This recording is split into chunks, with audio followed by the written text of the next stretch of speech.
so much. And then, till the age of 30, it's so disappointing. The Messiah is here and he's doing nothing. Or nothing we know of. And then, on the age of 30, more or less, we know that something happened. What happened? His ministry started. How? He The moved first from Nazareth. miracle happens in Something happened the baptism. Jesus was baptized in Jordan River by St. John the Baptist. And once he was baptized, we know he will start his mission, his ministry, his mission as a Messiah, right? So he's going back to Nazareth and he's still doing nothing. Actually, the first time he was doing a miracle was Cana. in Cana. Cana is a village, is a town next to Nazareth. Yeah. So it's really interesting that even when he went back to his home, he did not do any miracle after he was baptized, only when he was at the neighbors, at Cana. And only there he made his first miracle. You're going to be there, you're going to talk up. And then he went back to Nazareth. You know, okay, you were baptized. You already made one miracle. That's your time to shine up in your hometown, right? But then what happened?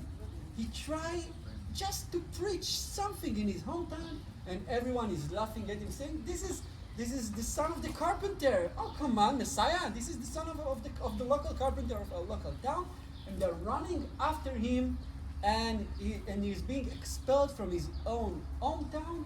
And your tour in Nazareth is going to be ended on a beautiful mountain called Mount Persepolis.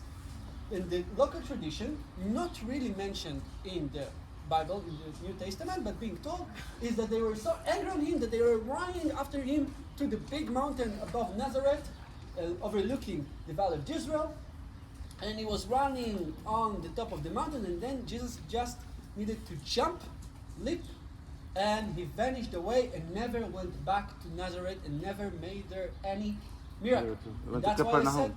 sorry? He went to Capernaum. Oh, so this is where, this is the end of Nazareth. Nazareth is not going to be present anymore in Jesus' life. He did there nothing. He preached that he did not do any miracle there, and even when he tried to even preach something, they just were mad of him. Go away, you are the comforted star, and they ran after him, and he went away. In the Bible, it's written went away, but the local tradition was something like he went over the mountain and jumped. This is not written at all. Okay? It's very important to do the separation, brackets, between what's written and what is tradition. Why it's important? What's the difference if it's just a tradition or it's mentioned in the Bible? Protestants, right? Right. You need to know who is your group. If your group is a Protestant, you never talk to them about Jesus jumping from the mountain because it's not mentioned. And Protestants go only with what's written. What's written in the Bible? Yeah, you know this? Yes. Great. So in the end of each side, we'll ask who is it good for, Protestant, Catholic, Orthodox. So I'm opening Luke 4, and here I write how they ran after him. All the people in the synagogue of Nazareth, right, were furious. Luke 4:28. All the people in the synagogue were furious when they heard him. They got up, drove him out of the town, and took him to the brow of the hill on which the town was built in order to throw him down the cliff. But he walked right through the crowd and went on his way. This is the last phrase about Nazareth, and the next one, this was 30 and 31, and then he went down to Capernaum, a town in Galilee, and there he began to teach the people. On Shabbat. Yeah, on Shabbat. Oh, you know it well. You're reading with me, great. They, not like the Nazarene, not like you, the Nazarene, they were amazed at his teaching because his message and authority. Oh, this is interesting. So, in Nazareth no one heard, so he went down to Capernaum, which is Sea of Galilee area, and there were not people like the ones in Nazareth say, we don't want to hear you. They really understand and listen and follow. So if you want to take a quick look on the map and understand why Capernaum, why Sea of Galilee. So this is a map of the Holy Land in the time of Jesus, Second Temple period. And now I'm trembling a bit because I'm going to talk about first century, and Oren is here with all his archaeology, and he's going to say, no, research saying it's not really like this. So I'll say, and then you'll fix with your archaeological knowledge, which I don't have. So, this is Galilee area, right? And who is ruling Galilee area in the time of Jesus? Herod Antipas. Herod Antipas. Okay? And is Herod Antipas good for Christianity or not? Not How do we know? because he killed John the Baptist. Not bec- But there's no Christianity. For the Christians. How do you call the first Christian, Jewish The first- Christians? Okay, first believers. Let's find a name to the group of Jews following Jesus, which are not still Christian because they're Jews following Jesus. Not slim. Is there something more English? No English word. Followers. The believers, then believers. We'll use believers. So we know because he killed Saint John the Baptist. And if I'm not going to read you, sorry, not from Luke, but from Mark. In Mark is written, Jesus heard that Antipas killed Saint John the Baptist, so he left for Capernaum. Why Capernaum? Because Capernaum is on the top of Sea of Galilee. I'm going to go around, don't worry. And you see, it's exactly the border between Antipas Tetrarchy and Philippus Tetrarchy. So you see that it's exactly on the border between the pink and the green one, exactly ولا here, حرام لك إيش on تطول the معنا. northern كلهم نايمين مش shore حدا of شايف. Sea of Galilee. Everyone can see? Between Philippines and Antipas.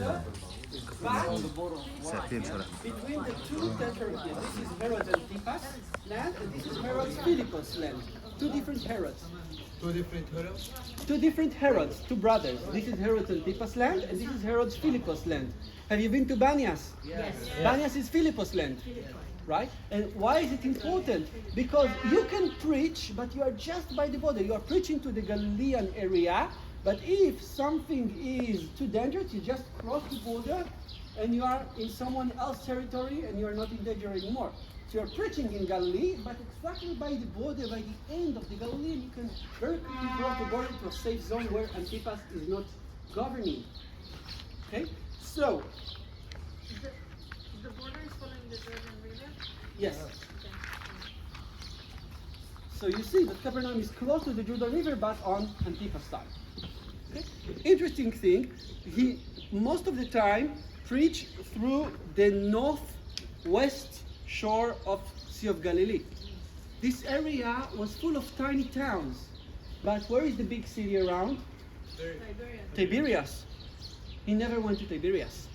Why not? We know because Tiberias is the capital of Herod Antipas. It's his capital, and he don't want to be there because he's trying to start an underground movement, start to preach, start to heal the wounded, start to talk about his missionary, and he don't want Antipas to be involved. So Tiberias is far away there, and he's from here to the north going around the towns and teaching in synagogues. Because synagogues in Second Temple period were the place of gathering and we don't know about praying. By the way, how do we know what was done in all the synagogues in Second Temple period time? Theodotus. Great. And what is written in Theodotus' inscription? It's- Theodotus, son of Vatinus, I was archisynagogos. What is archisynagogos? The head of the synagogue, son of archisynagogos, grandson of archisynagogos. Although I have installed this place, synagogue, for reading the Torah and learning together the mitzvot. So we know what was this for, not for prayer, for reading Torah and learning the mitzvot. That's what was done in the synagogues, and this was a place of preaching, place of learning, not a place of prayer. So we can. It's like a Jewish club. It's the Jewish club of the town, and he was going into the synagogue of this area, northern Sea of Galilee, teaching his new way for people who were able to learn it, to listen to it, not like the one he left in Nazareth. Question till here? Yes. Yes. You said he preached on the northeast of the Sea of Northwest. Sorry. Northwest. Northwest. Northwest. Galilee. Yes. Yes. So pretty much as soon as he gets baptized, then John the Baptist is killed.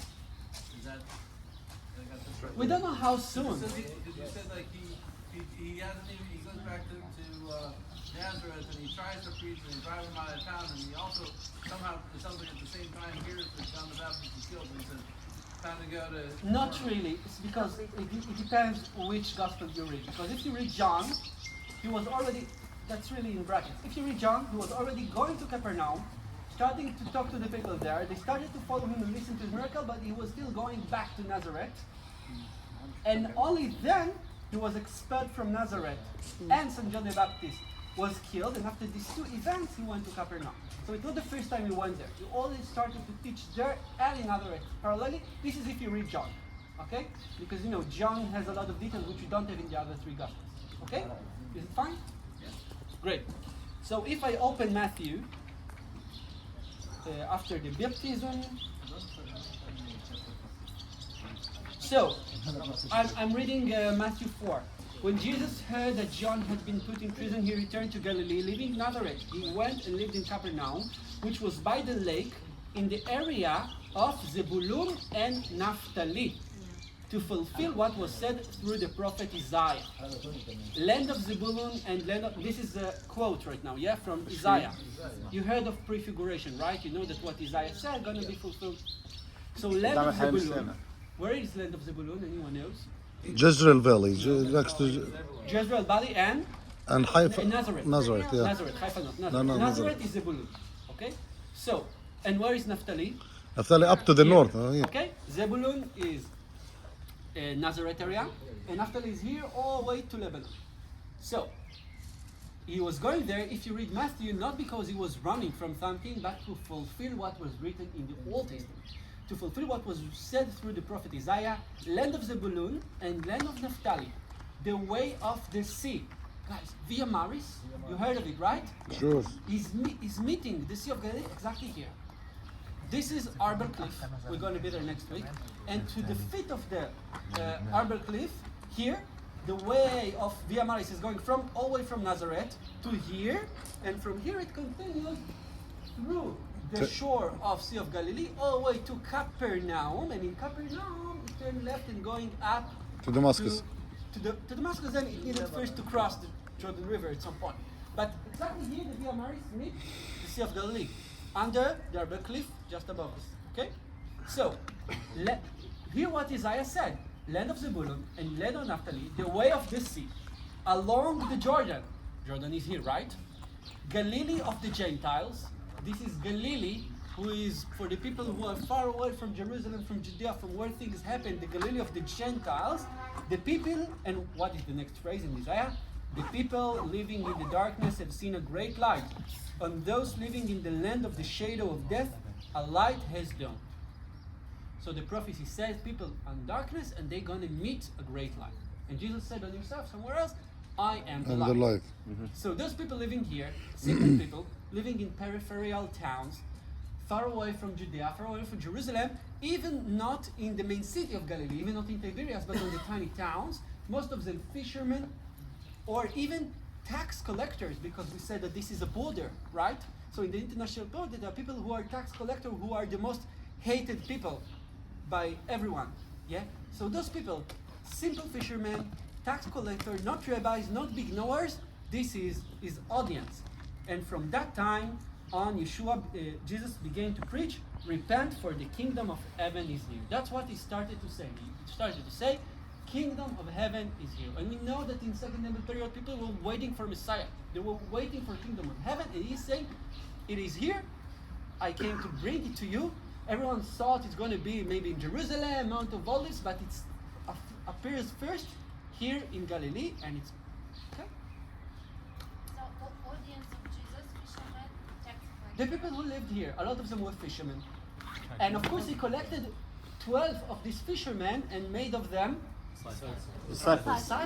Why 12? 12 tribes. Most of them were 12 tax collectors 12 also, as I tribes. said. 12 Why? tribes of Israel. Okay, so people of Israel was situated once where? In the desert from 12 tribes, right? So he's going again here, not on the well-populated place, but on kind of like a desert. This is kind of like a desert. He recollected 12 people that will be the new 12 tribes in the new desert to start the New Testament.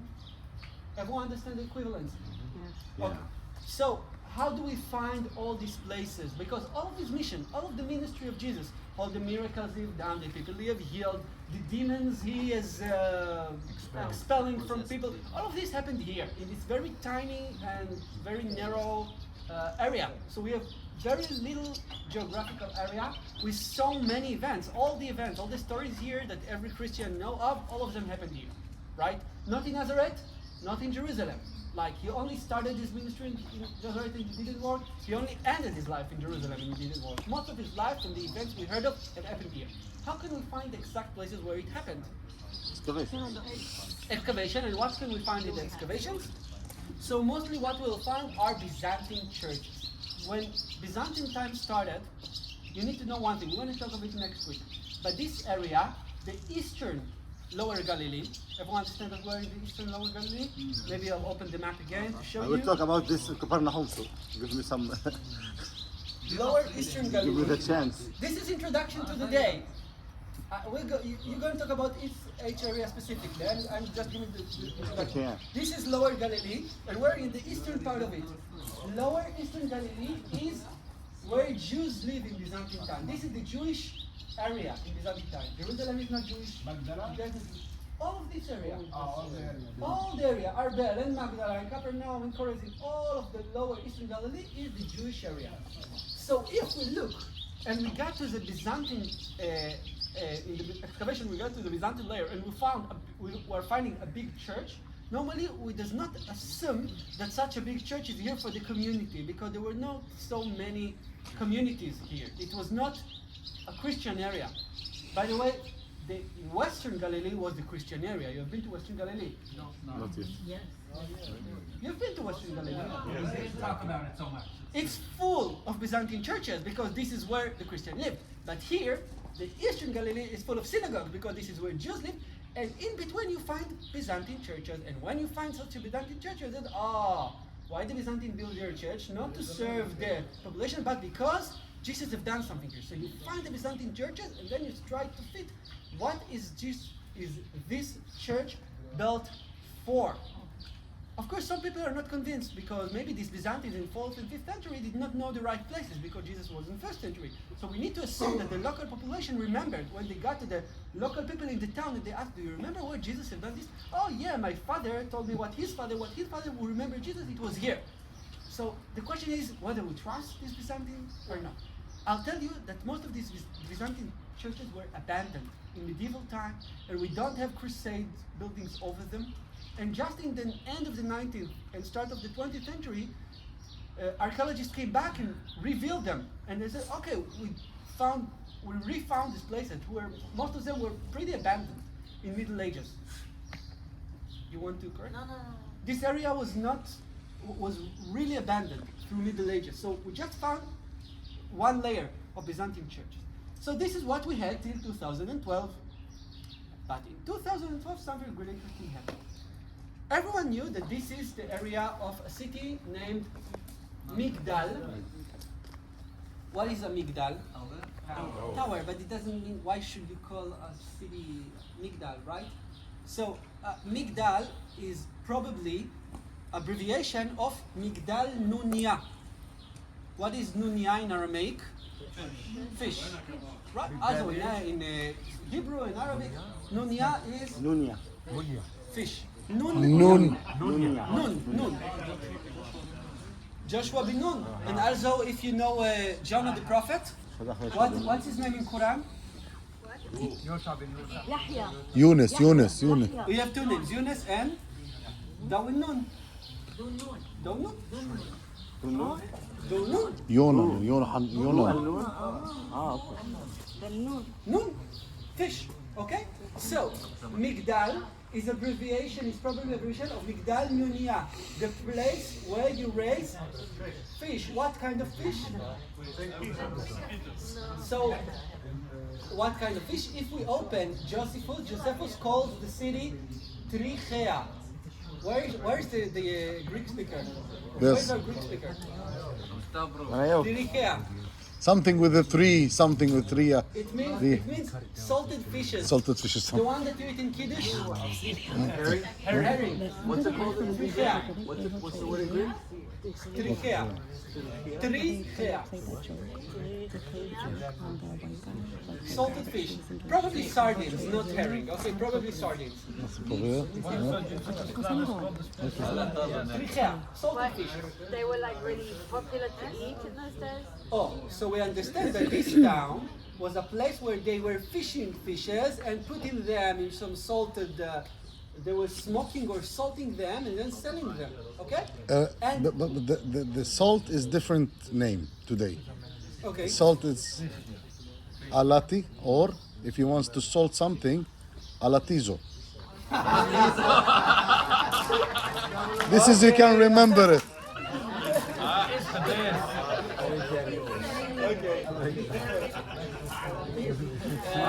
والله It's very funny in Arabic. يملح.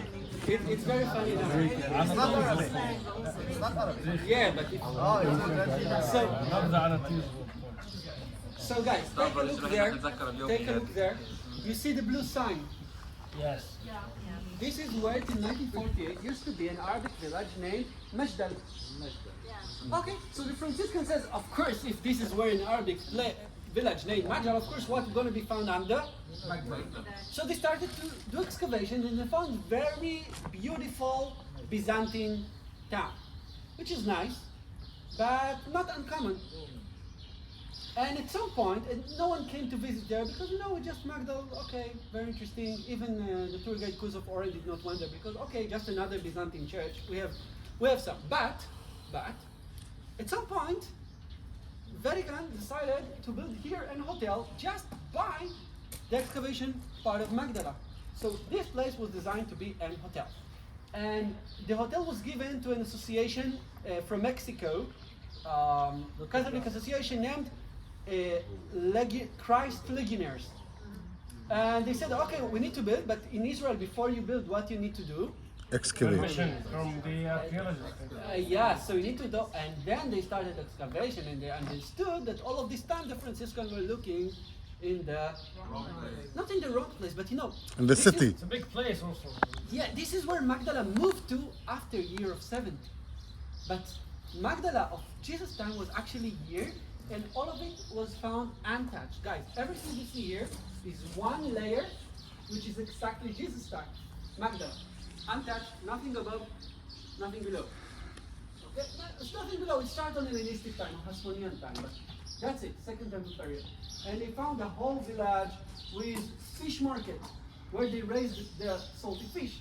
They found the pavements, they found the main street, they found the port, they found masons like private homes, and they found, Synagogue. guys, this is the only Galilean synagogue you can visit from Jesus' time.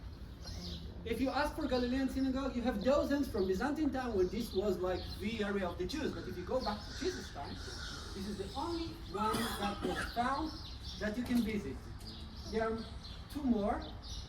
One in the middle of nowhere where no one goes and there is nothing to see, and the other one is there, on the other side of the road. But you said it's the only one. The only one you worth visiting. Oh. Two more which are very poor. One just on the other side of the road. Also of Magdala. Magdala was that big. And the other one is in a place named Tel Rechesh. Have you been? I have not been there. It's just no. This is again Magdala. لسه نمشي على الجراي. انت ما نسيناش على الدواء. No, we got Hamam next week. The other one, when did they find it? يلا قبل ما انسى انا المعلومات كلها اتحشرت في راسي. Oh, so after this one. Yeah, they found another one in بيروح Magdala. المعلومات. So a whole city, well preserved from Jesus' time, with a big synagogue. Why is it so exciting? For two reasons. First, we know that Jesus was going around the town, exactly in this area, preaching in the. Synagogue. So this is where Jesus taught his teachings. Of course, this is one of them because it was going all around the shore. It was only the towns that have been here, the fishermen towns, and we know that this was a fisherman town because all of the living of this place was made from fish. Teaching, and actually, it's actually even mentioned one that he went to Magdala to teach. It's even mentioned once in the Bible, deliberately. So, not deliberately, how do you say? Specifically. Not specifically. Explicitly. Yeah, this one, explicitly. And this is one reason. And second, the town, if you take a look at this synagogue, you can imagine all of them, because this is the only one we can visit, and go to all the other places in the Galilee that Jesus has been teaching, like maybe the synagogue in Nazareth. Just imagine this one and copy it to all the other sites. Okay? So what have we found here? Nothing we were looking for. We thought of a very far away, peripheral, uneducated, poor, simple community, right? And this is the first time we've got a glimpse into life of actual Galilean Jews from Second Temple period, from Jesus' time, and this is nothing of what we thought. They were not poor at all. Take a look at what a beautiful synagogue with mosaics, with frescoes, with beautiful colors, with beautiful columns, benches all around. It doesn't have any direction. Does it make sense that it doesn't have any direction?